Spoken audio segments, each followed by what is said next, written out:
In Morgantown, you can get anything you want, realistically. Like, pills are everywhere, and since it's such a concentrated area, it's more in your face, I guess. So anything you want, you can get it. So you're more prone to do it. Say I go and buy weed. He might happen to have some Xannies, might happen to have that. So like he'd be like, oh yeah, I'll take a couple of those. Or obviously there's people selling everything at parties. You can get whatever you want at parties. And even on the street, since it's all college kids, people just ask you, hey, you want this? Hey, you want that?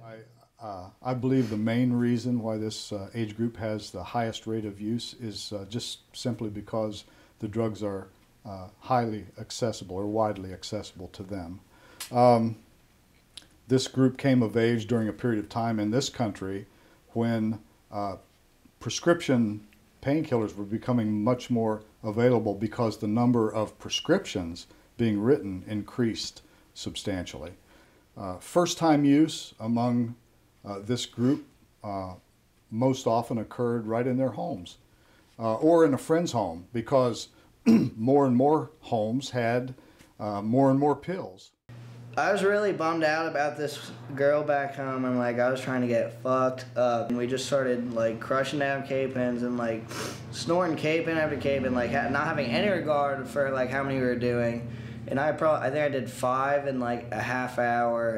So I go down in the basement and like drink some water, and then I literally just passed out. Woke up in the morning in my bed with a huge gash in my forehead. I went to the doctor, and the doctor said that I definitely overdosed, and like he said if I did like 1 or 2 more I could have died possibly. And like I was fucked up for the next like 3 days because of that. I mean, I feel like a lot of people are switching into harder drugs in general. There's more of a shift because once people start smoking weed, they're not as satisfied, and like they'll look to harder stuff. And pills are, I guess, the next best thing. People trust them more because they're manufactured and like tested. Another problem is the issue of a misperception on the part of young people that prescription drugs, because they're obtained legally, can't hurt you. Therefore, they don't think there's a big risk. In fact, there was a survey done back a few years ago by the Partnership for a Drug-Free America, which asked them, and the less than half the teenagers surveyed saw a great risk in experimenting with prescription drugs. And this is the same group that are now young adults today. If you get hooked, then like, you know, I've seen quite a few kids fuck their entire lives over with, you know, just skull pills.